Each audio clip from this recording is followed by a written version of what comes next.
Salve, salve, sejam bem-vindos, leitores e espectadores de O Antagonista. Eu sou Felipe Moura Brasil e hoje estou aqui com mais um convidado especial para uma entrevista no estúdio do site em São Paulo. É o deputado e pré-candidato à presidência da República, Jair Bolsonaro. Seja bem-vindo, Bolsonaro, é um prazer tê-lo com a gente.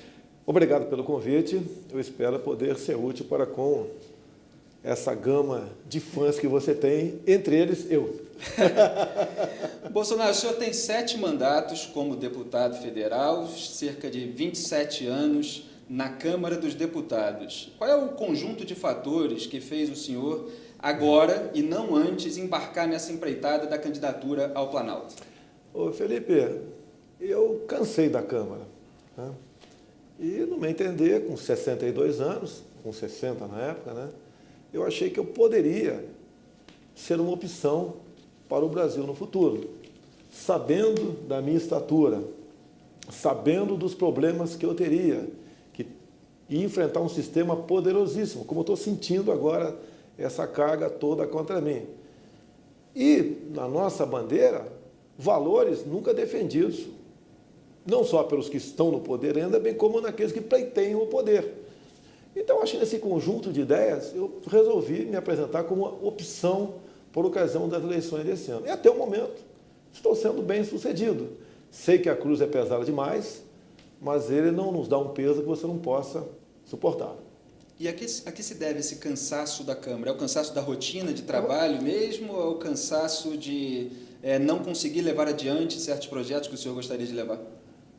Você, além de não conseguir levar adiante, você vê que você está andando para trás. Uma bandeira forte minha, que não é de agora, sempre foi, a questão dos valores familiares, né? Pintou agora a questão da ideologia de gênero, criancinhas sendo ensinadas a fazer aquilo que, no meu entender, nenhum pai quer em sala de aula.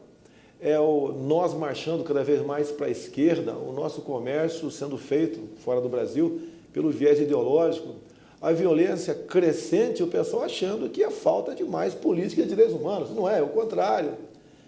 É uma juventude se perdendo, na verdade, não se combate, no meu entender, as drogas com a devida eficiência, a não valorização do trabalho dos nossos policiais, civis e militares, um trabalho incessante, desgastando as Forças Armadas, porque nós, das Forças Armadas, somos o último obstáculo para o socialismo.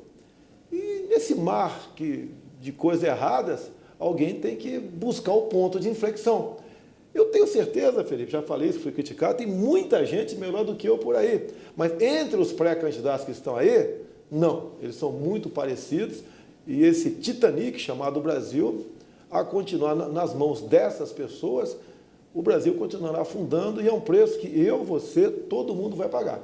Em especial aqueles que não querem participar, que teimam em anular o voto e ficar à margem da política. Quando as pessoas de bem não querem decidir algo, as pessoas que não são de bem acabam decidindo por nós. E eu estou aí com uma opção. E tem dado certo até o momento, mesmo não acreditando em números de pesquisa no Brasil, em especial o Datafolha, ali nos dá em segundo lugar com o Lula presente e o primeiro bem tranquilo, sem o Lula presente. E a resistência dos adversários que o senhor atribui à dificuldade em aprovar projetos? Porque houve reportagens aí da imprensa dizendo que o senhor apresentou 171 projetos e só aprovou 2, mais a emenda do voto impresso. É isso mesmo? Olha só, quando um parlamentar em 4 anos consegue aprovar um projeto, ele é quase um herói, tem que ganhar uma medalha. Eu até ouvi outro dia você falando, a meu respeito, nas acusações, eu vi você falando, nós temos que botar parâmetros. Tem que botar quantos eu aprovei, o João, a Maria, o Joaquim, ver quantos cada um aprovou. E depois dar uma olhadinha no mérito do projeto também. Acredito eu que só no voto impresso é um tremendo de um trabalho que eu estou prestando à democracia, onde eu lamento a decisão recente da senhora Raquel Dodge, né, chefe lá da PGR, em provocar o Supremo Tribunal Federal para que o voto impresso deixe de ser aplicado por ocasião das eleições futuras. A Raquel Dodge teve uma posição contrária ao voto impresso, ela alegou que pode violar o sigilo do voto do eleitor. O que o senhor acha dessa posição? Não procede essa informação, né? Ela diz que coloca em xeque a confiabilidade do sistema eleitoral, muito pelo contrário. A população está mais do que ciente que com o voto impresso você vai ter a certeza, se você votar no João ou na Maria, o voto vai exatamente para aquela pessoa. Não procede essa afirmação, no meu entender, dela. Ela que arranja uns argumentos mais fortes para acabar com o voto impresso. Agora, você pode ver, se é tão confiável, se é tão bom assim, por que países como Estados Unidos, Coreia do Sul, Japão, não usa o mesmo sistema eleitoral? O meu sentimento, me desculpe aqui as autoridades envolvidas agora, mas é que o sistema elegerá quem bem entender por ocasião das eleições, que o jogo já está pronto com a data folha. Esse é o meu sentimento. E nós sabemos, né, no gramscismo, no marxismo, que quem ganha, quem elege não é quem vota, é quem conta os votos. E nós vimos há pouco tempo agora com Maduro na Venezuela, na questão do referendo lá, uma dedada lá do cara da equipe do Maduro, apareceu mais de 1 milhão de votos para a questão defendida pelo governo de situação, no caso Maduro.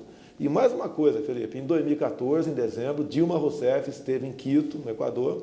Entre outras decisões, eles resolveram criar, à época, uma unidade técnica eleitoral sul-americana. Descobriram que o caminho, a chave para o poder, são essas armas da democracia, e o caso aqui é a urna eletrônica Smartmatic. Uma das alegações da Procuradora-Geral da República, Raquel Dodge, é que em eventual problemas com a máquina, por exemplo, pode ter de haver uma intervenção humana e aí o sigilo do voto ia acabar revelado por quem fosse resolver esse problema na impressão. O senhor acha que é um risco menor em termos de você conseguir ter uma recontagem de votos? Quer dizer, vale a pena correr esse tipo de risco em nome da recontagem, da possibilidade da recontagem de votos para garantir que a apuração seja legítima? Eu sou do tempo do voto em papel. Eu até confesso para você, quando apareceu o voto eletrônico lá atrás, eu fui favorável. Achei que era uma boa proposta. E depois entrou o fator humano. Tá? E no papel lá atrás, você fazia a recontagem. Lógico, você poderia inserir voto na urna fraudado. Poderia. Mas o risco de fraude é infinitamente menor do que nós temos hoje em dia. Acabam as eleições e você não tem como se certificar, né, se aquela eleição foi legal ou não, tá? Porque o bacana da democracia é o teu voto contar, e o meu também. E não uma pessoa dentro lá do TSE, a gente não sabe lá como, né? De repente anuncia e está resolvido o assunto. Felipe, no Brasil, nós brasileiros desconfiamos de tudo. Por que não desconfiar do TSE? Porque o TSE tem que estar acima de qualquer suspeita.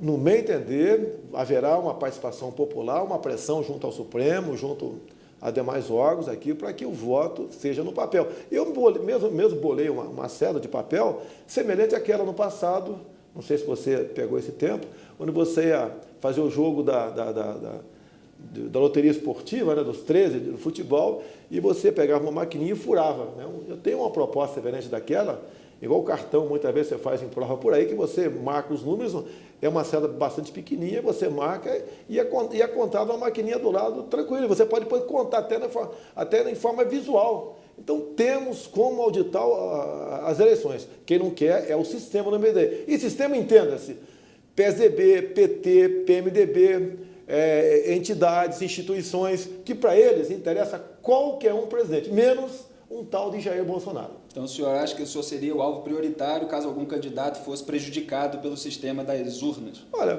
eu estou sendo, segundo alguns, é um fenômeno. Não tenho nem partido ainda, não tenho fundo partidário, futuro partido que eu devo ir, vou ter 10 segundos de televisão, não tem nenhum governador comigo, não tem ninguém comigo, eu tenho o povo comigo.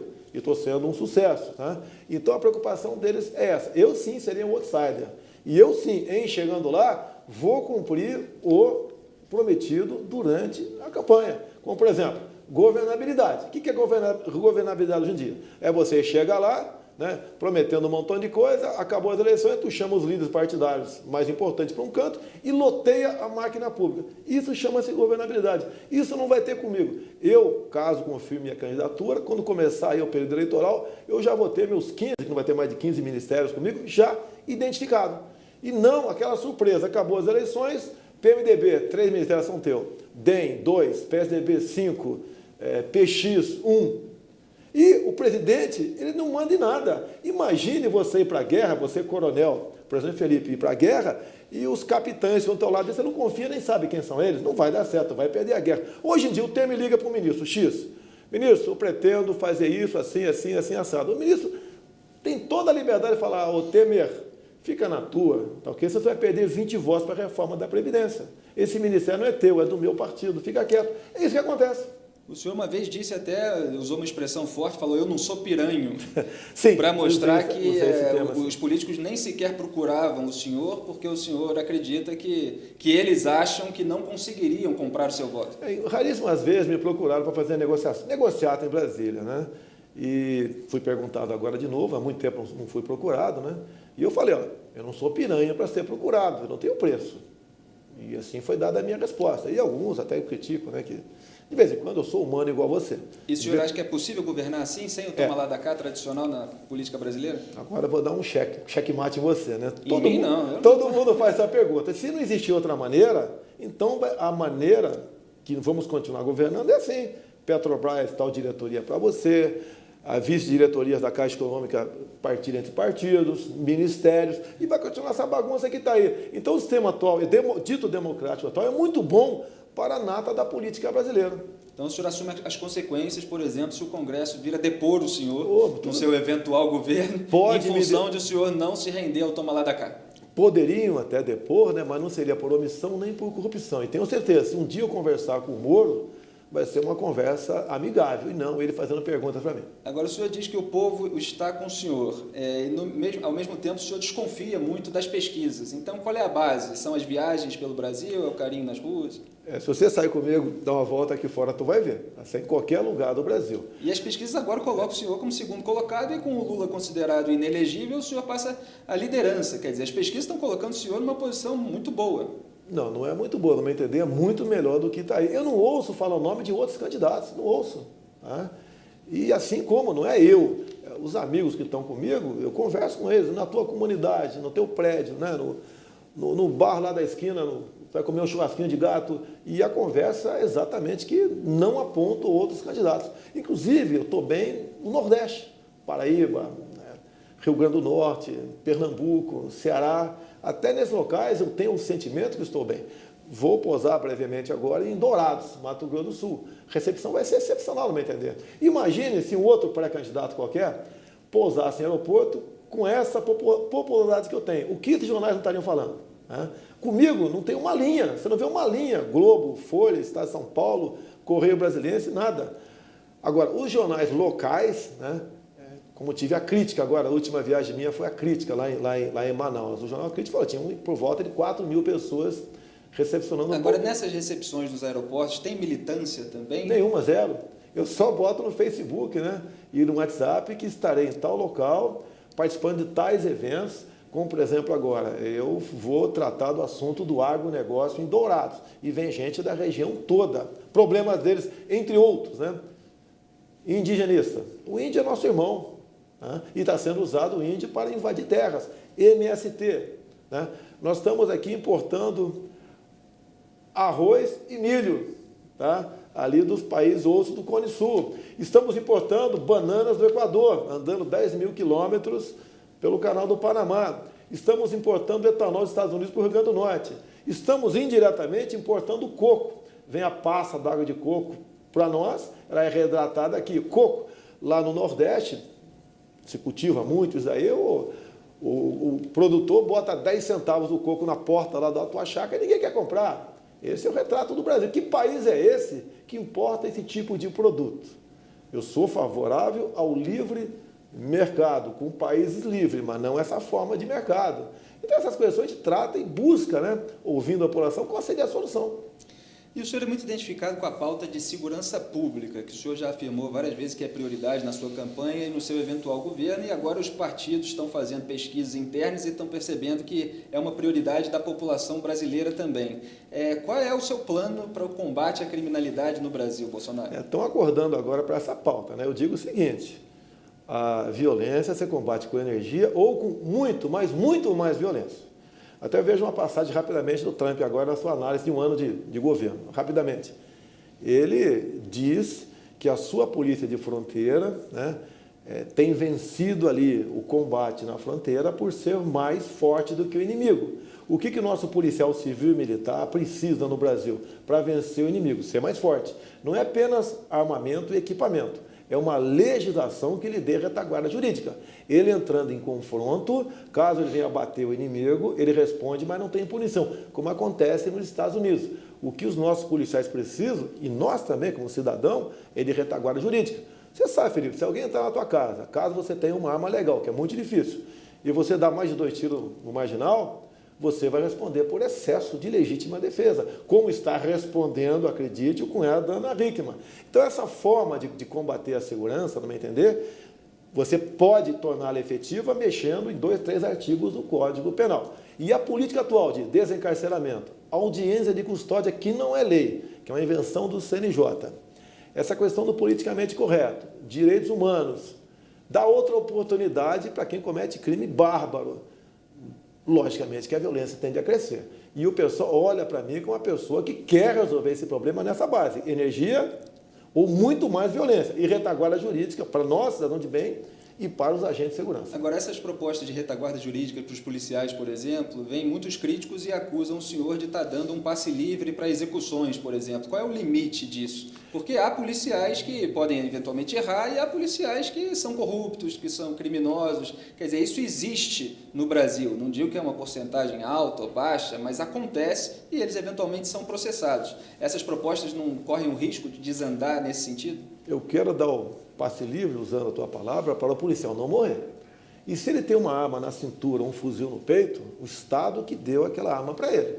E é para ser usada. Se não é para ser usada, vamos tirar a arma do policial. Daí ele chega com flores, lá no meio do tiroteio, é muito comum lá no Rio de Janeiro, né, e fala, olha, abaixe suas armas, vamos conversar pacificamente, buscar a solução. Não é por aí, não é por aí. Agora, quando eu falo o policial em operação, e aconteceu o embate, que geralmente é o contrário que a grande mídia divulga, eles são recebidos a tiro e é obrigado a atirar para não morrer. E daí quando morre o inocente, a gente não sabe de onde veio aquele tiro, mas a culpa em 99% dos casos cai no colo do policial. E ele tendo esse impedimento, ele tem muito mais medo do policial do capa preta do que de um cara com a ponto .50 em cima do morro. Esse é o nosso policial no Brasil, em especial lá no meu estado, Rio de Janeiro. Então, isso que eu quero dar, é carta branca para ele não morrer. E para esgotar essa pauta, Bolsonaro, peguei aqui uma declaração do Lula em dezembro, aqui no final do ano passado, que ele disse o seguinte, referindo-se ao senhor, mas ele tem aquela estratégia confessada por ele mesmo de não citar o nome de outro candidato que ele aprendeu com um dos marqueteiros dele, então ele fala do senhor como cidadão. Ele diz assim, aspas, quanto mais pobreza e desemprego houver, mais vai aumentar a violência. Se você der condições para as pessoas trabalharem, elas não vão assaltar. Tem um cidadão que acha que vai acabar com a violência dando arma. Eu quero dar emprego. Fecho aspas aí para o Lula. O senhor acredita que dar arma acaba com a violência? Primeiro que em 13 anos... Que dar emprego, perdão. Em 13 anos, o desemprego só aumentou. E o desemprego é mentiroso quando se fala aqui que temos 13 milhões de desempregados. Você sabe que todo mundo que recebe Bolsa Família é tido como empregado. Aquele que não procura emprego também é tido como empregado. Okay? Então, no meu entender, você tem mais de 40 milhões de desempregados no Brasil. E do resto, grande parte está na informalidade. O emprego, ele tem razão, se você conseguir dar emprego à população, diminui a violência. No período militar, o próprio Lula dizia que naquele tempo a grande preocupação entre os empresários, né, é evitar perder um empregado, um funcionário teu, para a empresa do lado, que era praticamente o pleno emprego no Brasil. Colaborou e muito naquela oportunidade para diminuir o número da violência. Assim, que uma pessoa que está trabalhando, ela acorda cedo, chega em casa mais ou menos cansada, não vai para a rua. Ou não ter outras preocupações. Então, realmente, aí tem razão tocante a isso. Agora, a arma de fogo, quem mais pede para mim é exatamente o pobre.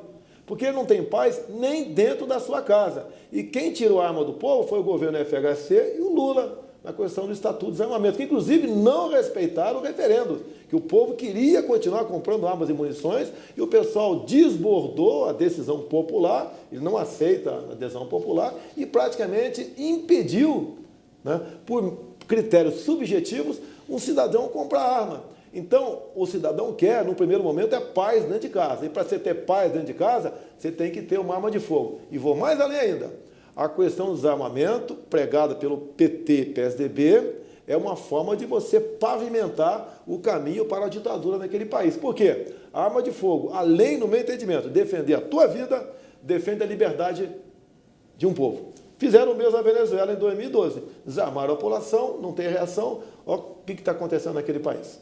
Agora, não que o pleno emprego acabe de vez com a violência. Tem muita gente que escolhe realmente o caminho do crime para levar mais vantagem ainda do que teria como salário no emprego formal. Aí é o que eu digo, cana para ele. Se na cadeia não está muito bom, eu sei que não está, né? Ele que optou ir para lá. Eu tenho muita pena dos pais, né? Dos nossos amigos que perdem parentes, né? Para essas pessoas. Essas pessoas, sim, estão sendo aí, no meu entender, sofrem, e não quem está dentro de uma cadeia.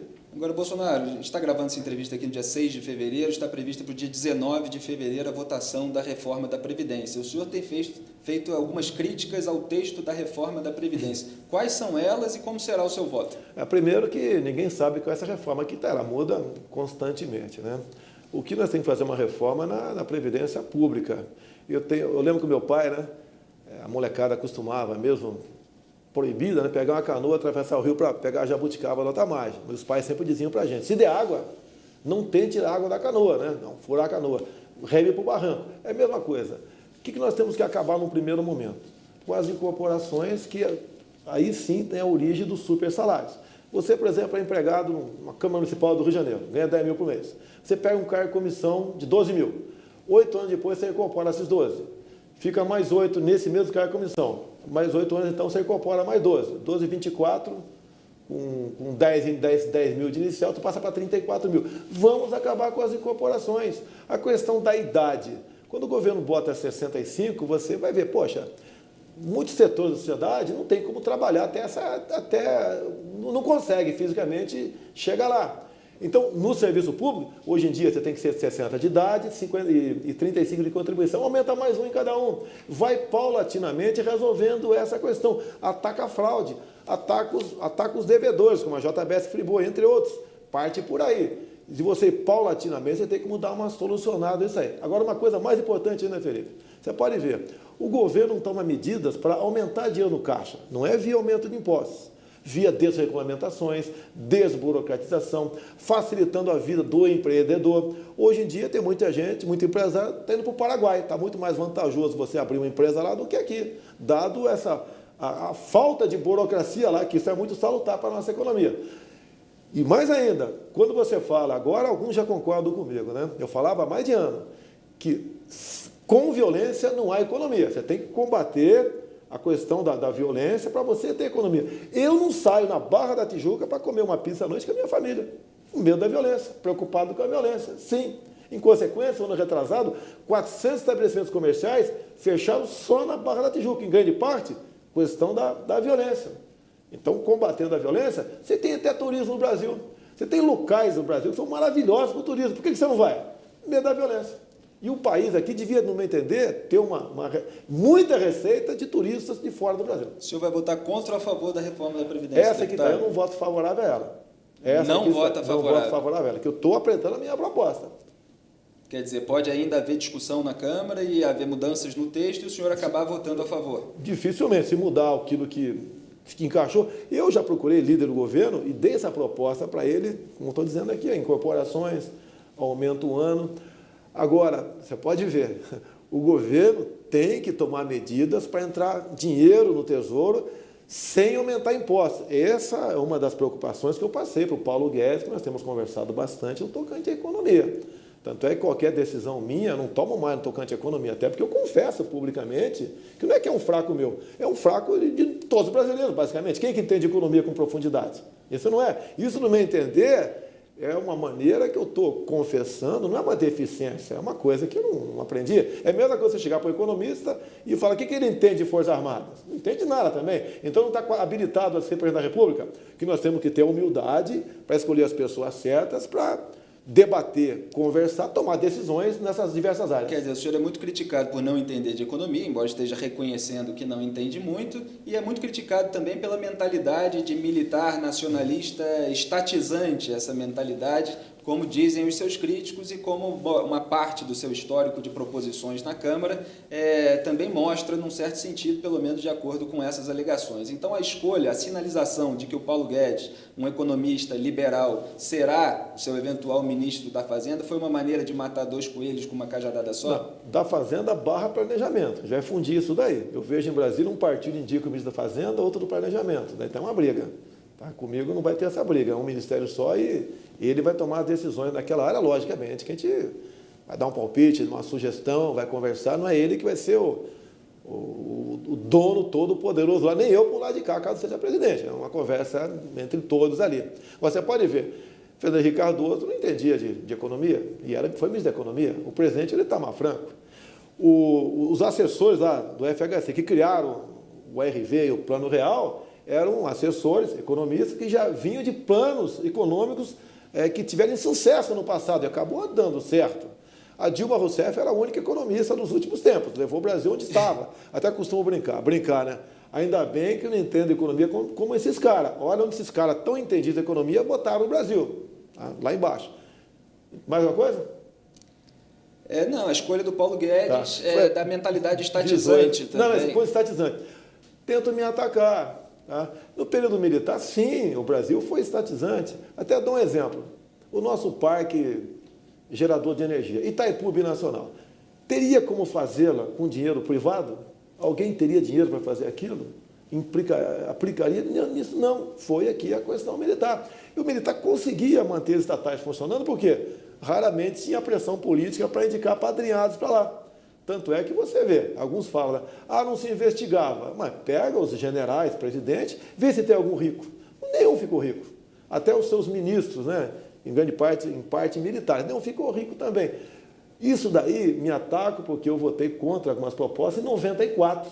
E pego, então, votações de 24 anos atrás, né? Que se tivesse dado errado, não estariam me criticando. Mas, como deu certo, me critico. E a gente evolui, né, Felipe? Quem não evolui? Exato, okay? Bolsonaro. Eu vou lembrar uma dessas declarações que o senhor deu em 2005 no programa do Jô, criticando o Fernando Henrique Cardoso. O senhor disse: barbaridade é privatizar, por exemplo, a Vale do Rio Doce. Como ele fez, é privatizar telecomunicações, é entregar nossas reservas petrolíferas para o capital externo. E a hora que você conseguir a autossuficiência do petróleo aqui, essas empresas de fora vão continuar tirando petróleo a $7 e vendendo a 60. O lucro é deles. Quer dizer, o senhor fez uma crítica aí às privatizações do governo FHC. A das telecomunicações, o senhor não se arrepende, não acha que deu certo e que os pobres agora, por exemplo, têm acesso mais prático ao celular? É uma questão de momento, Felipe. Você não tem muita votação minha que deu certo, o pessoal não critica. A questão da Vale do Rio Doce, se não me engano, foi 4 bilhões de reais. O nosso subsolo está na mão de outros e você arrecada em torno de 4% do preço daquele minério de acordo com o valor da bolsa lá fora. É muito pouco. É muito pouco. Entregaram todo o nosso subsolo, é muito pouco. Você pode ver, recente decisão agora. A China está tirando o nióbio de Catalão, Goiás. Eu te pergunto, o nióbio praticamente não é só nós que temos? Tá? Podia ser uma empresa, não precisa ser estatal, não, pode ser uma privada nossa. E que você agregue valor nisso, não exporte isso in natura. Eu fui, inclusive, em Araxá, que também lá tira nióbio, né? A CBMM. E você vê umas 60 bandeiras na entrada da empresa. Que bandeiras são essas? De que país? Países que importam o nióbio nosso. Tem país que não tem o que fazer com o nióbio, mas estão fazendo reservas estratégicas. Agora, a utilidade do nióbio, inclusive o Japão faz até bijuteria, né? A liga ferro-nióbio de nióbio ajuda, inclusive, na estrutura de prédios. É muito mais seguro no tocante a abalos sísmicos. A China fez um gasoduto lá de 9.000 quilômetros dessa liga, porque não tem rachadura, você consegue dar vazão o dobro de gás na mesma bitola. Tá? A Alemanha usa em chassi de automóveis, tem até chip inteligente que controla a entrada de ar e calor em prédio, aplicando em vidros feito com nióbio. Essas aplicações todas, tá? Uma coisa que só nós temos que botar o preço nisso e não entregar para que apenas 4% do valor disso do mercado lá fora chegue para nós aqui. É entregar o nosso patrimônio isso aí. Agora, em relação às privatizações, o senhor faz uma série de ressalvas quanto à privatização de estatais, de setores estratégicos, da Petrobras, por exemplo. Quando é que começou o senhor a caminhar para essa bandeira mais liberal, que agora o senhor vende como a sua bandeira como candidato, e até onde vai esse liberalismo econômico? Bem, eu aprendi com a privatização da Embraer, no Golden Share. Eu aprendi lá que existe uma maneira de você não privatizar, vamos dizer, para o capital outro qualquer, e de repente essa empresa passar na mão de países outros que não aceitam o liberalismo. Até o Trump falou há pouco tempo, o livre comércio nós admitimos com países que admitam fazer o mesmo em seu solo. O recado foi para a China, basicamente. Eu costumo dizer, a China não está comprando no Brasil, a China está comprando o Brasil. É uma preocupação minha no tocante a isso daí. Você pode ver, vão começar, já está bastante avançado o estudo, a vender terras agricultáveis para o capital externo. O grande comprador vai ser a China. Todos os países do mundo buscam a sua segurança alimentar. Nós estamos entregando essas áreas férteis para outros capitais, por coincidência, a China aqui, poderia ser um outro país qualquer, e nós perderemos a nossa segurança alimentar. Eu te pergunto, Felipe, se na tua casa eu fosse o dono da despensa, o que você almoçaria amanhã? Não é o que você pretende, é o que eu quero. Então, isso é uma questão estratégica. A questão da nossa energia aqui no Brasil é estratégica. Pela Golden Share, você pode partir para isso. Simplesmente entregar para outro capital fora do Brasil, você tem que botar na mesa e estudar estratégica. E o Brasil não tem inteligência estratégica. Agora, quais estatais, por exemplo, poderiam ser privatizadas e quais poderiam ser extintas, como o senhor já defendeu também? Foi em torno de 150. Isso carece um estudo, foi recomendado a não citar A, B ou C, sem conhecer com mais profundidade, para não pegar a empresa X e dar pancada em mim.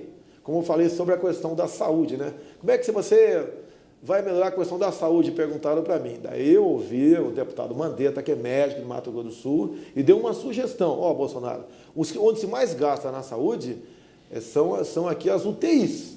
Como é que você evita que gente vá na UTI? Né? Com preventivo. Até a questão das grávidas, né? A esquerdalha desceu o cacete em mim, bateu até não querer mais. Mas realmente, né, o preventivo bucal evita o prematuro, que custa em média R$ 7,00 a diária de uma UTI. Porque você não tem como falar, vou dar mais dinheiro para a saúde, se o Brasil está com déficit, vai tirar da educação? Você vai tirar da onde? Vai botar na saúde. Então você tem que economizar. Economiza como? Com preventivo. É a questão até daquela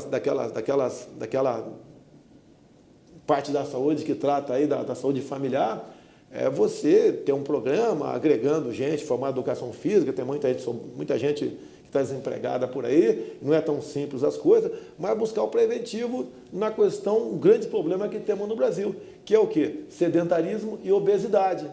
Você pode evitar aí AVC, etc., e você vai gastar menos nessa área de UTI. É um exemplo que eu dei.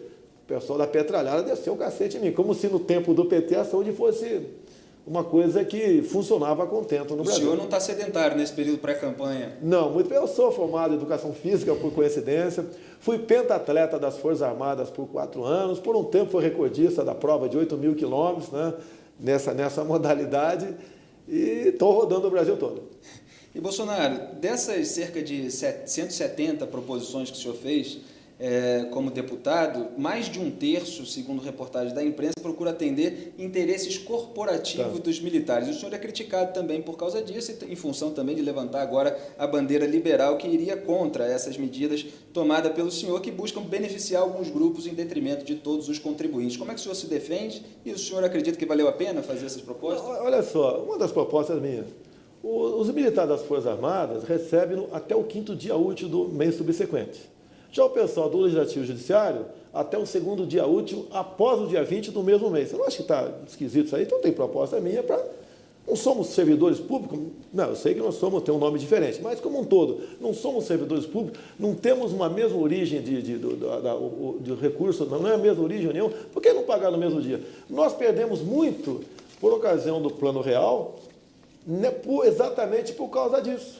Nós, das Forças Armadas, o que me fez votar contra o Plano Real na época, que o pessoal me critica, né, foi exatamente porque quando foi feito aquele acerto, né, quanto é que cada um vai receber de reajuste dia 1º de janeiro de 1º de março de 94, levando-se em conta a inflação de janeiro e fevereiro daqueles meses anteriores, que foi em torno de 97%.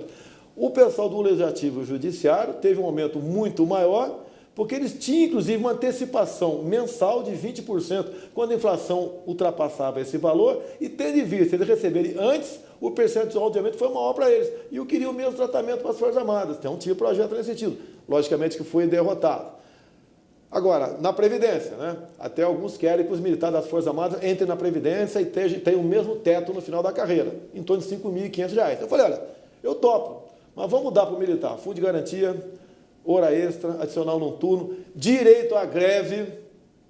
Pô, daí eles não querem. Peraí, você quer pagar a mesma coisa para trabalhos diferentes? E outra coisa, o militar não tem previdência, ele tem uma proteção social. Nós, inclusive, pagamos a nossa pensão militar. Qual país do mundo tem previdência militar? O militar está à disposição 24 horas por dia. Você toca a corneta aqui agora, o pessoal se reúne só quando acabar a missão hoje é meia-noite, ou a semana que vem, ou mês que vem, não vai ninguém para casa. Aí não tem hora extra, não tem ninguém vai reclamar de nada e vai se cumprir da missão. Você acha justo, no final da carreira, né? Você não pode, inclusive, ter outro emprego. No final da carreira, 30 ou 35 anos depois... Pergunta ali para o eleitor, o senhor acha justo? Não, tem, assim como eu digo na questão da reforma da Previdência, como é que você vai aposentar com 65 anos de idade um pedreiro, um ajudante de pedreiro? Não tem, ele não vai conseguir carregar tijolo nas costas com essa idade. Ele vai esperar, desempregado, completar a idade para se aposentar ganhando um salário mínimo. Isso não é justo. Claro. Só quis dizer que o senhor estava perguntando você, como se estivesse para mim, e a pergunta é para o cidadão comum que vai escolher o seu candidato. O senhor falou do Plano Real, que o senhor votou contra, sim, e acredito que o senhor também acredite que hoje deu certo. Sem problema. Real. Deu certo. Agora, você pode ver, tanto é verdade, os meus argumentos visando a minha classe, Forças Armadas, sim, eu era eleito e reeleito com voto de militares. Sim, ok? Tanto é verdade que você pode pegar um salário nosso e compara com o Legislativo e o Judiciário, nós estamos ganhando menos da metade para funções equivalentes. E nós trabalhamos, né, ou ficamos no quartel, o dobro do tempo dos outros. Nós não temos como programar nossas férias. Os outros lados têm. Um exemplo apenas. Mas o Plano Real, o Lula também foi contra o Plano Real. Eu lembrei disso porque também lembrei do caso, o senhor votou várias vezes com o governo do PT enquanto o senhor era deputado. A que se deve essa coincidência de votações? Procuro dizer que o PT votou comigo. É o contrário, é o contrário, tá ok? E quais eram essas pautas coincidentes? Foram várias pautas voltadas para com o servidor público. Eu tinha uma grande base eleitoral junto ao servidor público e eu não poderia votar contra eles. Hoje em dia, a gente reconhece que o grande problema da Previdência não é o servidor público do Executivo, grande parte é Legislativo e Judiciário. Quer dizer, sempre houve uma preocupação, então, em manter a sua base eleitoral. Mas se eu sou eleito para defender tal setor da sociedade, não posso chegar lá e fazer exatamente o contrário. Se eu for eleito presidente, vai ser para defender o Brasil. Certo. Agora vamos passar para as polêmicas recentes envolvendo o senhor. Patrimônio, auxílio moradia e o caso da servidora. Vamos começar com qual? Vamos lá. Vamos começar com patrimônio. Vamos deixar a servidora por último. Então a Folha fez aquela reportagem mostrando que o senhor tem 13 imóveis, quer dizer, o senhor não, a sua família, o senhor criticou isso, essa junção dos seus filhos também, junto com o senhor, de pelo menos 500 milhões de reais. Então esses 13 imóveis... 500? 13 imóveis, 15, eu falei 500? Você falou 500. Perdão, 15 milhões de reais, esses 13 imóveis. Aí, já estava aumentando, não vai me criticar por causa disso, não. Mas é de toda a família. Agora, esse patrimônio é o que vale hoje ou é o quanto o senhor pagou por esses imóveis? Eles chutaram esses valores, tá? Não estão muito longe da realidade, mas chutaram esses valores aí. O que acontece? Nada contra investigar o patrimônio da família, mas tem que botar. O Jair é isso, Flávio, Carlos e Eduardo é isso, separa. Juntaram e fala Bolsonaro como se fosse um ente só. Agora, eu venho sofrendo isso desde 2010, né? Dizendo que eu comprei imóvel com valor abaixo de mercado, e eu tenho uma casa de Angra, alguns falam que vale 10 milhões de reais, não é nem Angra, é Vila História de Mambucaba. Você no Google aqui, você... tem uma fotografia daquela região pobre, não tem nenhuma autoridade lá, nem vereador tem lá, só eu, mas me dou muito bem com a população, não vou mais lá já há algum tempo, tá? Inclusive alguns falavam que valia até 10 milhões de reais a casa, eu fui lá, filmei, a Folha esteve lá, por coincidência eu estava lá também, filmou a casa, não divulgaram a fotografia da casa. Agora, olha só, essa denúncia chegou em 2014 ao Ministério Público. Em 2015, o senhor Rodrigo Janot escreveu embaixo lá, escreveu na conclusão, que era compatível o valor dos meus imóveis. Mas era de todos os imóveis ou era só da Casa da Barra da Tijuca? Não, das duas casas da Barra da Tijuca. O que interessa é que outra é em Bento Ribeiro, se você for lá, tá, você vai ver a casa lá, não vão ver. Outra é Angra dos Reis, Angra não, Vila História de Mambucaba, que ninguém vê. Então são duas que têm um valor maior, outras têm valores menores, mas somando tudo dá 15 milhões. A minha mansão de Angra tem mais ou menos 25 anos. O preço que está lá embaixo é o preço que ficou ficou ali dito não nata da compra, porque eu fiz a casa depois, ela foi avaliada. Eu fiz uma casa, um terreno baldio, e fiz a casa. Então, eu nem sei contar de imposto de renda, em torno de 30, 40 mil reais. E a Folha diz que vale muito mais, em consequência, vai para o enriquecimento ilícito. Mas as duas casas que interessam, que é na Barra da Tijuca, que interessa é a Barra da Tijuca, dizendo que foi comprado o preço abaixo de mercado, o Ministério Público, o senhor Rodrigo Janot assinou embaixo, dizendo que não existia qualquer indício de enriquecimento ilícito e era compatível o preço do imóvel com o local. É a mesma coisa que eu costumo dizer. Você quer comprar um apartamento meu em Então o senhor alega que o salário do deputado dá para pagar aquilo que o senhor comprou? O que eu paguei, sim. Tanto é que ninguém descobriu o imóvel meu, está no imposto de renda, está na minha declaração de bens junto ao TRE, não tem escondido, ninguém achou nada. Até eu costumo dizer, estou vendendo um apartamento em Copacabana agora por 50 mil reais. Quem quer comprar? Quer comprar? Não, eu não estou interessado. Lá na ladeira dos Tabajaras, para boca de fumo. Quer comprar? Você não compra nem por 10 mil. Os meus 2 imóveis, né, eram 250 metros, o terreno total 250 metros, cada um deles, devassado pelo Hotel Sheraton, ali do lado, tem uma visão lá. Tinha problema seríssimo, talvez você lembre, de 2 geradores, tamanho de um container, um barulho infernal, que eu consegui tirar na base de meter bomba para cima do hotel. Eu não durmo à noite e não dormo durante o dia. Então, eu consegui, de 4 meses de luta, tirar os 2 geradores de lá. E mais, não tem habites naquele local lá. É um local que não tem habites. Lá está na prefeitura com um prédio, não tem prédio. Não é invasão também, não. Mas é um local, sim, para mim está excelente. Ainda mais para as minhas origens, né? É um lugar excelente. Mas não era o valor, como falaram na época, 5 milhões, 2009, diz que valia 5 milhões cada imóvel daquele. Não é verdade isso aí.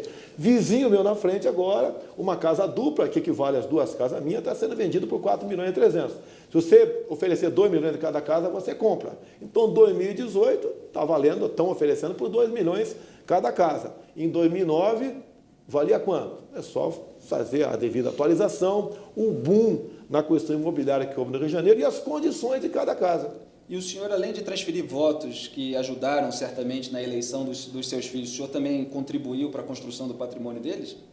Já ajudei sim, tá, no imposto de renda, até fiquei revoltado quando eu dei 100 mil reais para o meu filho, eu tive que pagar, se não me engano, 4%. É uma coisa incrível, Felipe, isso é um crime. Você quer doar um dinheiro para tua mãe, para o teu pai, para o teu filho, para o teu irmão, um dinheiro que você junta lá pagando impostos 1.000, ainda tem que pagar, se não me engano, 4% para a União. É um crime isso daí. E você pode ver, para a União interessa você não atualizar por um índice qualquer de inflação o valor do teu imóvel, que lá na frente, caso você queira vendê-lo, essa diferença da valorização tem um percentual que incide em cima disso e vai para o Tesouro. Você não pode fazer isso aí.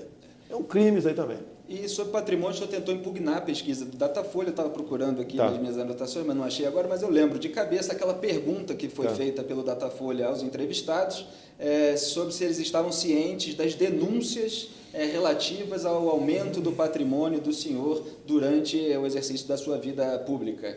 E o TSE negou esse pedido. O que o senhor achou dessa decisão? O TSE não negou. Não negou? Não negou. Vou te explicar o que aconteceu.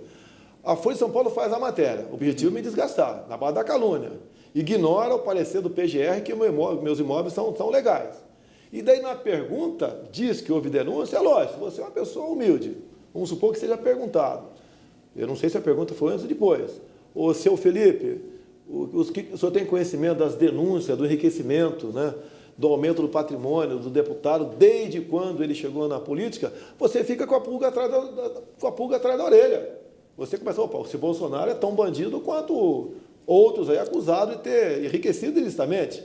Essa foi a intenção. E nós tentamos impugnar a divulgação por causa dessa pergunta. Não fizeram a mesma pergunta por causa do Lula. Você já sabia que o Lula tinha sido condenado? Não. Agora, o TSE decidiu... E não houve denúncia, houve uma matéria da imprensa. Porque a matéria da imprensa muitas vezes é chamada de denúncia, mas obviamente a pergunta dá uma ambiguidade prejudicial à imagem do senhor. O que o TSE fez? Alegou que não tinha como julgar o mérito do que eu pedi, porque a pesquisa já havia sido divulgada no dia anterior. Então, perdeu a objetividade, é só isso. Acredito que se o TSE tivesse ali um pouco mais de zelo, né?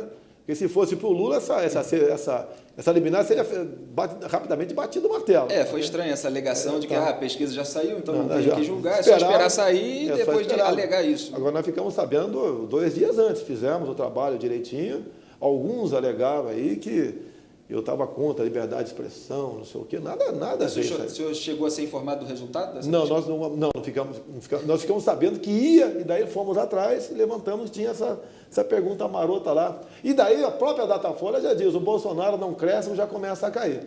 Ele vai derreter. E o auxílio moradia, Bolsonaro? O senhor parece que dessa leva que a imprensa tem feito agora sobre o auxílio moradia, que tem sido o tema do momento, o senhor foi o primeiro a ser denunciado, entre aspas, aí, como alvo, alguém que recebeu o auxílio moradia, mesmo tendo um apartamento. Fizeram depois sobre o Sérgio Moro essa mesma alegação, mas o senhor, como deputado, tendo um apartamento também próprio em Brasília. Como é que o senhor se defende dessa acusação? Bem, primeira coisa, eu te pergunto, algo ilegal no meu recebimento do auxílio moradia? Te pergunto, algo ilegal? A meu ver, não há ilegalidade. Aí tem a questão moral. Ato da mesa. Eu até pergunto para o pessoal da imprensa, né? Vamos discutir questão moral? Eu pergunto para a imprensa. Você recebe com pessoa jurídica ou pessoa física? A grande maioria é com pessoa jurídica, para fugir do imposto de renda. Aí isso não é ilegal, mas é imoral. Mas eu não acho que é imoral. Olha só. Ato da mesa. Você pode pegar um apartamento da Câmara, em torno que vale um pouco mais de 200 metros quadrados, muitos têm hidromassagem, mordomia, segurança, tá ok? E o custo final está em torno de 20 mil por mês, custo final, tá ok? Ou você vai para um hotel e apresenta nota fiscais, né? Até 6 mil reais a Câmara te ressarce, até 6 mil reais por mês. E último caso, no ato da mesa. Ninguém apresenta nada e a Câmara me paga descontando 27,5% de imposto de renda. E eu recebo isso daí. Agora, ou dá para todo mundo, ou não dá para ninguém. Agora, o meu apartamento em Brasília, eu comprei na planta, lá atrás, porque eu queria um imóvel. Meu apartamento tem 70 metros quadrados, não decidi ainda, pretendo, ao chegar do fim do recesso, querer um apartamento. Vou dar um prejuízo para a Câmara de 20 mil reais. Em vez de 3 mil reais. Agora, não tem ilegalidade em cima disso daí. Agora, o auxílio moradia é para moradia. O senhor usa esse dinheiro para integrar o seu salário e gasta em outras coisas? Eu gasto para pagar, por exemplo, lá, o condomínio, pagar IPTU. Agora, quem mora em Brasília, não é que... Eu tenho duas residências. Quem é de Brasília tem uma só. Acabou o expediente, ele vai para a casa dele. Eu não, eu tenho despesa. Eu tenho essa despesa em Brasília. Agora, eu não posso abrir mão. Ganho muito bem, tenho muitos outros privilégios, tá ok? Mas eu não achei nada ilegal nisso, então eu recebo auxílio moradia. Como alguns criticam, por exemplo, no Cotão, eu recebo passagem aérea. Muita gente acha que é imoral receber passagem aérea também. Agora, quando saiu essa matéria da Folha de São Paulo sobre auxílio moradia, o senhor tem dito que não fala com a Folha de São Paulo, então não tinha nenhuma alegação do senhor, e eu busquei entrar em contato com o senhor, no dia o senhor não podia atender, quem me atendeu foi o Gustavo Bebiano, seu advogado e assessor, e ele me explicou isso que o senhor está dizendo agora. Quer dizer, ele usa o dinheiro do auxílio moradia para pagar as despesas com um apartamento próprio, com aluguel, com IPTU, etc. Mas veio a repórter da Folha de São Paulo, lá naquele encontro fortuito na rua, em Angra dos Reis, não foi isso? Foi. Fez uma pergunta nesse sentido, o embate ali estava acalorado, porque o senhor não se dá bem com a Folha de São Paulo, e o senhor deu aquela resposta de que usava o auxílio moradia para comer gente. Deu uma canelada. Deu uma canelada. Por que o senhor fez isso? Daí eu perguntei, está contente com a resposta? Eu podia mandá-lo para a ponta da praia. Eu sou ser humano. Eu também tenho meu momento de explosão. Eu não admito ser acusado de corrupto, como ela estava me acusando ali. Daí eu dei essa resposta mal criada para ela. Assim, não daria de cabeça fria. Mas eu sou um ser humano como outro qualquer que está nos assistindo aqui. E está faltando mais um ainda, hein? Questão da... Não, tá, mas vamos ficar nessa aqui. O senhor percebe que essa alegação de que usava o auxílio moradia, que é um gasto público... Não, negativo, não fazia isso. Ela deu margem até interpretações de prostituição. A resposta foi para a dupla de repórteres ali. Daí o pessoal deitaram e rolaram em cima de mim. Mas aí, como aquela resposta para aquela deputada lá, né? Você não merece ser estuprada. Mas o que o senhor quis dizer indiretamente, então, é só que o senhor gasta o auxílio moradia com as despesas do apartamento, onde o senhor, quando era solteiro, poderia fazer o que bem entendesse. Não fazia isso. Porque a única coisa que eu não fazia era isso daí. Mas a resposta foi mal criada, não pretendia ofender ninguém, mas, no meu entender, estava à altura da acusação que ela fazia no tocante à minha pessoa. Até porque, você pode ver, o momento ali, ela foi para a Vila Histórica de Mambucaba para ver a minha mansão de 10 milhões, tá certo? Que eu estou vendendo por 1 milhão, se alguém quiser. Ninguém vai pagar 1 milhão, porque, no meu entender, não vale isso, tá ok? Apesar do o local ser bom, mas é um local pobre e muita gente não quer, às vezes, estar em contato com essas pessoas humildes, que para mim é exatamente o contrário. Tá? E ela foi atrás da funcionária, de nome Valderice. Daí viu lá uma casinha de açaí, escrito Açaí da Val. A casa de açaí, você vê nos documentos da prefeitura, é da irmã dela. Val, porque a Val é uma pessoa conhecida, tem 50 e poucos anos de idade, jogava futebol lá, ok? É casada, ok? E tentaram levar para o lado que ela seria minha caseira. Eu tenho há 3 anos que eu não vou na Vila História de Mambucaba, ok? Era minha caseira. Lá tem dois cães lá que todo dia vai uma pessoa, apenas troca água e dá ração para o cachorro, nada mais além disso. Daí a Folha falou que era funcionária fantasma. A Folha esteve lá no dia 10 de janeiro. Não achou a funcionária fantasma. Essa espalhou pelo Brasil todo. Ela ganha 1.300 de piso por mês. Daí você vai no aditamento. Ou seja, é uma funcionária da Câmara, paga com dinheiro público. Sim, positivo. Né? Tá lá. Daí, dia 10 de janeiro. Daí você vai no aditamento da Câmara, okay? E vê lá que no dia 23 de dezembro, a senhora Val, junto com um montão de outros funcionários da Câmara, entraram de férias. Então ela, de acordo com um documento oficial da Câmara dos Deputados, a Val ficou de férias de 23 de dezembro a 22 de janeiro. Nesse intervalo, ela não tem obrigação de estar na região, trabalhando, onde quer que seja. Ela vai para a praia, vai para onde ela bem entender. Agora, como a Folha não a encontrou lá, diz que é fantasma. Tá, isso é um ponto, ela não estar lá no período de férias dela. Sim. Outro ponto é o senhor ter uma assessora em Angra dos Reis, o senhor como um parlamentar, um deputado federal, que recebe um salário de R$ 1.300 por mês. O senhor alegou que ela está lá para reportar eventuais acontecimentos na região que possam resultar numa eventual emenda parlamentar feita pelo senhor lá na Câmara dos Deputados. Aí veio a imprensa e mostrou que o senhor não faz uma emenda lá para aquela região há 10 anos. Não tem 10 anos. E não é, o trabalho parlamentar não é apenas emenda.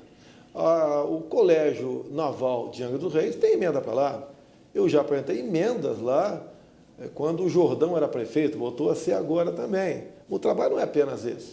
Agora, o grande problema que eu tinha lá, por ter aquela casinha ali, passou a ser um local que o pessoal me procurava para problemas. Eu contratei ela compilava os problemas e levava para mim. O que é possível a gente atender no macro, atendia.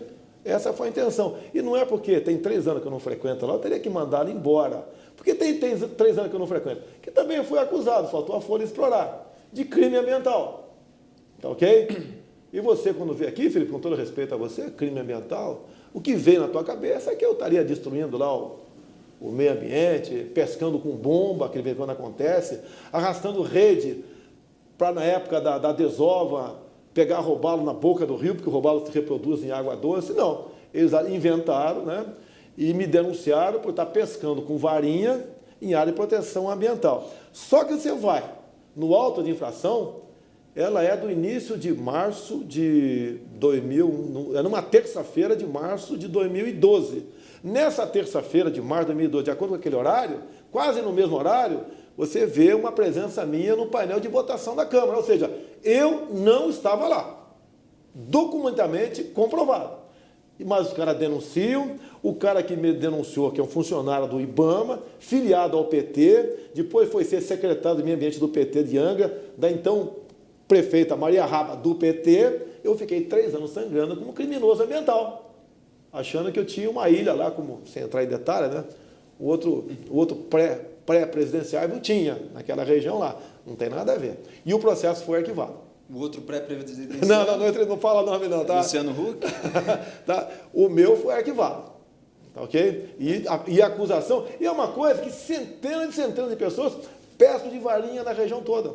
Inclusive, olha só, a Estação Ecológica de Tamoios, que pega 29 acidentes geográficos, no raio de 1 quilômetro desse acidente geográfico, ilha, parcel, porque não pode qualquer atividade humana. E assim sendo, como temos uma ilha na frente, lá onde eu tenho uma casa, né? A população lá da Vila História de Mambucaba deve ser um pouco mais de 1.000 pessoas. Pela lei, não pode frequentar a praia, porque a praia está dentro do limite de 1 quilômetro da ilha da frente. E outra coisa gravíssima, se eu for presidente, eu desmarco essa Estação Ecológica de Tamoios. Ali teremos um grande polo turístico, para que não só o Rio, o Brasil, fature bilhões de reais por ano com turismo. Agora, voltando para os assessores, Bolsonaro, o senhor tem outros assessores espalhados pelo estado do Rio de Janeiro? É comum que os deputados tenham assessores espalhados pelo seu estado para reportar esse tipo de informação? Eu posso ter assessores no DF e no estado do Rio de Janeiro. Tem em alguns municípios, tem assessor meu também, sim. Nós temos um limite de 25 assessores no máximo, o salário total, R$90 mil. Temos isso, sim.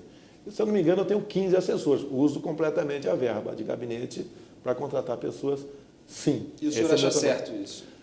É o que nós temos lá, eu vou usar. Se eu não usar, eu não tenho como atender a demanda. E essas pessoas fazem um trabalho exatamente de matar no peito o primeiro choque do eleitor quando te procura com algum problema. Você imagina se eu fosse atender todo mundo, até não teria como atender. Esse é o nosso trabalho. Porque as críticas, pode ter gente que tem a impressão de que é um cabide de emprego para sustentar assessores, pessoas queridas suas que recebem lá um salário de R$ 1.300 e não fazem tanto trabalho assim. Muitas vezes acontece isso, sim.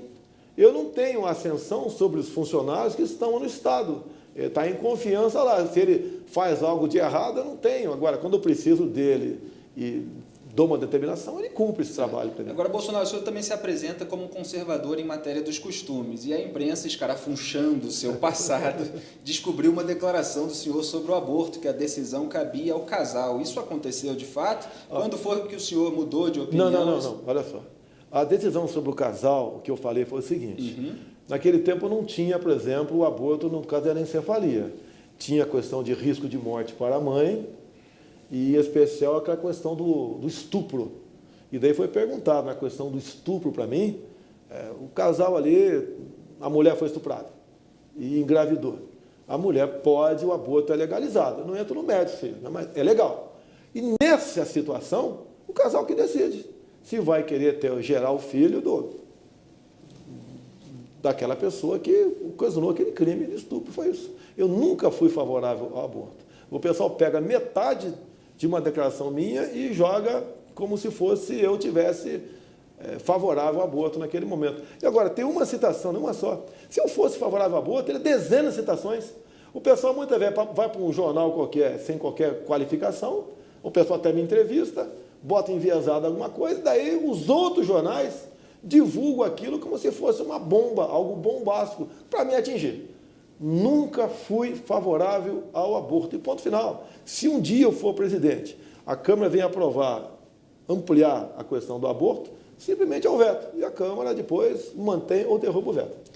E em relação a essas respostas intempestivas do senhor, a gente citou aqui o caso do auxílio moradia, teve aquela resposta também para Maria do Rosário. O senhor aqui, no caso do auxílio moradia, da resposta para a Folha, disse que teve um momento de explosão. Só que o senhor não acha que esses momentos de explosão são frequentes na sua carreira? Não. E isso pode afastar uma parte do eleitorado, ao mesmo tempo que conquista outra, pela sinceridade, pela autenticidade, pela fibra que muitos eleitores vislumbram no senhor. Mas o senhor não acha que para uma eleição majoritária o senhor precisa conquistar uma outra parcela do eleitorado? Olha, vamos por parte. Caso Maria do Rosário.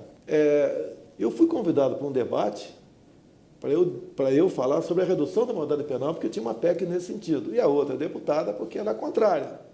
Sim. Tá? E ela estava defendendo que pessoas como o Champinha deviam ser punidas à luz do ECA. Ele sabe que não pune ninguém. Em média, um crime hediondo, você fica 8 meses numa casa de detenção. E ela perdeu a estribeira do debate, dado meus argumentos, e me chama de estuprador. Daí foi uma resposta intempestiva, tudo bem, isso aí os juristas falam que é um ato reflexo, ok? E aconteceu. Agora, eu estava defendendo as mulheres e marginais estupradores, e ela estava dizendo que essa molecada de 16, 17 anos pode estuprar e matar, que não tem problema nenhum. Quem é que defende a mulher? Eu ou ela? E logo depois, nós votamos uma PEC para reduzir a maioridade penal. Ela foi desfigurada dizendo o seguinte: vale a redução da maioridade penal para determinado tipo de crimes, entre eles o estupro. Como a deputada Maria do Rosário votou? Votou contra essa PEC. Nós aprovamos na Câmara e está parado no Senado. Ou seja, ela continua defendendo que o menor de 16, 17 anos, caso estupre alguém, seja punido à luz do ECA, e não como adulto. Te pergunto novamente, quem é que está defendendo a integridade das mulheres? Eu ou ela? Isso estoura no meu colo. Agora, não daria uma resposta de cabeça fria. Não daria.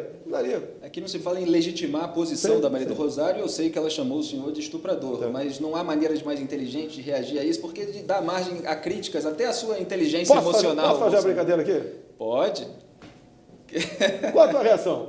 A minha reação é rir, porque eu sei que a gente está dentro do controle, que o senhor não vai passar disso. Se fosse um porradão, mas Bolsonaro dá uma canelada em Felipe Moura Brasil, manchete.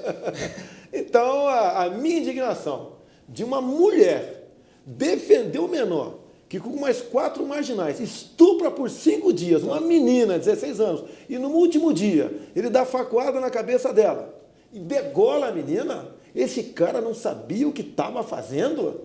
Esse marginal que fez essa barbaridade, segundo essa deputada Maria do Rosário, tem que ser punido à luz do ECA. Ficar aí alguns meses ali numa casa de detenção, ali uma colônia de férias, e depois voltar ao convívio da sociedade com a ficha limpa. O que essa mulher tem na cabeça? E as mulheres que acreditam nela? E eu acabei de dar um exemplo para você.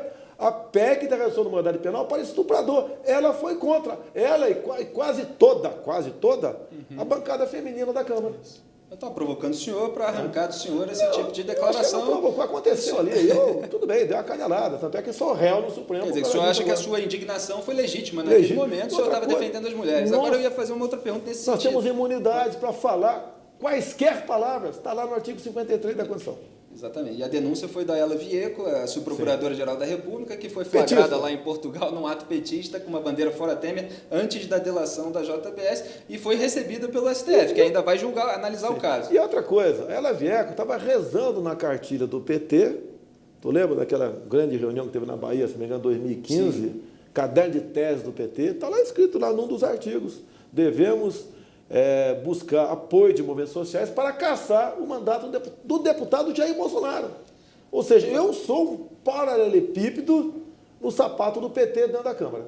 Agora o senhor também faz muitas piadas, acabou de fazer aqui, me deu uma canelada, e muitas vezes elas podem ser mal interpretadas. Sim. E agora a pesquisa Datafolha, embora o senhor tenha várias críticas a ela, está mostrando que o senhor emperrou com as mulheres em 10% e com os homens chega a 22%. Também houve declarações suas, eventualmente cômicas ou eventualmente truncadas, que podem ter dado margem a algum mal-entendido, ou que o senhor tenha realmente querido dizer aquilo que o senhor disse, como mulheres grávidas. Explico. Então, estou dando toda a oportunidade para o senhor esclarecer ao público de um antagonista. Mas eu só estou falando que esse tipo de declaração pode formar um caldo que faça com que o senhor não tenha votos entre esse público. Não, olha só. Uma entrevista para o Jornal 0 Hora. Eu sabia qual era a pauta. Por que mulher ganha menos do que homem? E eu falei o porquê segundo pesquisas, segundo os empregadores, tendo em vista aos direitos trabalhistas, entre eles a questão da gravidez, há uma tendência em você não empregar a mulher, segundo pesquisa, não segundo Jair Bolsonaro, ou pagá-las menos, daí botar na minha conta. Como se eu estivesse defendendo que mulher ganhasse menos. E eu te pergunto, tem como na lei você fazer mulher ganhar menos do que homem? Não tem. Quem faz o salário? Por exemplo, concurso público. Um homem ou mulher prestou concurso para ser sargento do Exército. O salário é o mesmo. Exatamente o mesmo. Se ela for paraquedista, inclusive, daí ela vai ganhar mais que um homem que não é paraquedista. Não tem problema nisso. Iniciativa privada, quem faz é o patrão. Agora, botaram na minha conta como se estivesse defendendo mulher ganhar menos do que homem. É um trabalho sujo por parte da imprensa. E nós, naquela época, não sei como é que está hoje em dia, o 0 Hora é muito ligado ao PT, lá no Rio Grande do Sul, tendo em vista o governo ser do PT. Bolsonaro, já caminhando aqui para o final, qual é a sua avaliação hoje dos médicos cubanos que vieram para o Brasil do governo do PT? O que o senhor faria em relação a isso no seu eventual governo? Olha, o objetivo do programa Mais Médicos é mandar, hoje em dia, 1 bilhão e 300 milhões de reais por ano para a ditadura cubana. Esse pessoal chega aqui. Se eles fossem bons, estariam atendendo lá o governo dentro do Palácio do Planalto. Né? No caso lá, começou com a Dilma. Isso daí, eles nunca aceitaram que fosse atender lá. Teve o próprio Chaves. Foi atendido. Eles são atendidos no Sírio-Libanês. O Chaves não veio para cá porque ele queria trazer uma centena de seguranças. E, basicamente, a segurança do Chaves são 1.500 cubanos. Venezuela tem em torno de 80 mil cubanos lá dentro da Venezuela. É um caso, não é apenas o Maduro, não, o Chaves no passado. É outra história. Agora, você não pode trazer esse pessoal para cá. Inclusive foi pego um capitão do exército cubano aqui em São Paulo, uma daquelas levas que vieram. A conversa demoraria um pouquinho, mas explicaria. Você não tem qualquer comprovação que o cara entende um mínimo de medicina. Você vai, conversa com médicos nossos, brasileiros, que estão ao lado desses cubanos, eles estão preocupadíssimos. Tem cada receita ali que você cai para trás. Se for a tomar, aplicar aquela receita, o cara pode morrer. não se faz o revalida. E mais ainda, o PT fala tanto em direitos humanos, né? Você pega mulheres aqui cubanas e pergunta, tem filho? Tenho 3, estão em Cuba. Não pode vir para cá. Ela fica longe do filho. Cadê o marido? Está lá. E o contrário também. O marido está aqui, a mulher está lá. Tá? Então o objetivo é esse. E eu tenho uma grande preocupação também. É a infiltração, esse pessoal, em parte, servir para simplesmente formar militantes para foco de guerrilha no Brasil. Tenho essa preocupação também. No que depender de mim, não vou mandar ninguém embora, não. Aplico revalida, salário integral, porque 75% do salário vai lá para a ilha, o resto fica com eles aqui, e poder trazer a família. Não vai ficar nenhum aqui. Bolsonaro, para a gente encerrar, o senhor estava no PSC, teve uma treta lá dentro, o senhor passou para o PEN, que seria o Patriota, e agora foi para o PSL. E o senhor pretende, ao que tudo indica, ser candidato à presidência da República pelo PSL. O senhor não vai dispor de muito tempo de televisão. O senhor estava dizendo ontem que seriam 10 segundos, o senhor estava até brincando de que é muito tempo. Qual é a estratégia para vencer o eventual candidato apoiado pelo governo, do PMDB, por exemplo, que tem muito tempo de TV, fundo eleitoral, fundo partidário, maior que o senhor? Como é que o senhor vai fazer? É rede social, mas aproveitar bem esse pouco tempo que tem, viajar pelo Brasil? Os outros vão ter muita maquiagem. Eu jogo que o pessoal não vai acreditar mais em maquiagem. Né? Outra coisa, eu sou o único candidato do Brasil, de verdade. Eu digo que sou pré-candidato. Os outros estão esperando o cenário, as composições partidárias para se anunciar. Eles estão pensando neles. E eu estou pensando no Brasil. Há 3 anos roda o Brasil. Você deve ter visto a recepção que o pessoal faz em aeroportos comigo por aí. E outra, o padrão dos meus debates. Eu cito muito Roraima. É um estado que não tem densidade eleitoral. E eu disse lá, se eu fosse rei de Roraima, em 20 anos teríamos uma economia próxima do Japão, dado as suas potencialidades, né? Biodiversidade,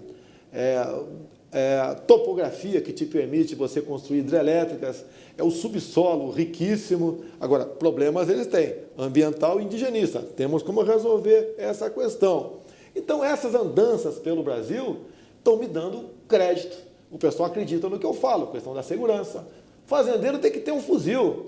Você permite alguém invadir teu apartamento? Não, né? Você vai reagir com pau, com pedra, se estiver lá, com faca, com bazuca, seja o que for. Por que nós temos que ser complacentes com invasão de propriedades rurais? E mais ainda, a propriedade privada foi relativizada pela emenda constitucional 81. Hoje até falo para vocês da cidade e homem do campo. Esse prédio é de você? Essa fazenda é tua? Leia a emenda constitucional 81. Você vai ver que não é tão sua assim, não. Então, pela lei, a esquerda foi evoluindo para dar um golpe na propriedade privada.